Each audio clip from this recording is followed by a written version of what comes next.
মৰমৰ বন্ধু বান্ধৱীসকল তোমালোক সকলোকে আমাৰ এই চেনেলটোলৈ পুনৰবাৰ স্বাগতম জনাইছোঁ। অহাকালি যিহেতু এডিআৰ গ্ৰেড 3ৰ পৰীক্ষা হ'ব, গতিকে ইয়াৰ এটা নতুন আপডেট আহি গৈছে।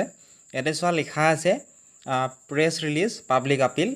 ইয়াতে যদি ভালদৰে তোমালোকে এইখিনি পঢ়ি চোৱা, ইয়াতে লিখা আছে চোৱা এইখিনিত মই মাৰ্ক কৰি দিছোঁ to ensure that there remains no' loopholes in the examination process which might have the potential to create doubt in the public mind on the fairness of the recruitment process. The government of Assam has taken necessary steps to temporarily disable the mobile internet, mobile data, mobile Wi-Fi connectivity on 15 September 2024 from 10 AM to 1:30 PM.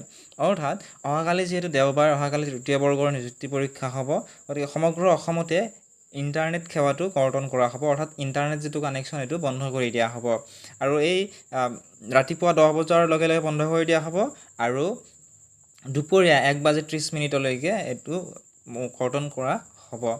গতিকে তোমালোকৰ যিসকলে বাৰু পৰীক্ষা দিয়াত তেওঁলোকৰ কোনো problem নাই, কিন্তু যিসকলে অনলাইনৰ দোকান বা এনেকুৱা ধৰণৰ অনলাইনৰ ৰিলেটেড কিবা কাম কৰিম বুলি অহাকালি ভাবি আছে, গতিকে আপোনালোকে এইখিনি সময়ৰ ভিতৰত কিন্তু কোনো ধৰণৰ অনলাইনৰ কাম কৰিব নোৱাৰিব। এইখিনি আছিল আজিৰ এই ভিডিঅ'টিত। যদি ভিডিঅ' চাই ভাল পাইছে বা উপকৃত হৈছে বুলি ভাবে, ভিডিঅ'টি লাইক কৰি দিয়াৰ লগতে চেনেলটো ছাবস্ক্ৰাইব কৰি দিবলৈ নাপাহৰিব।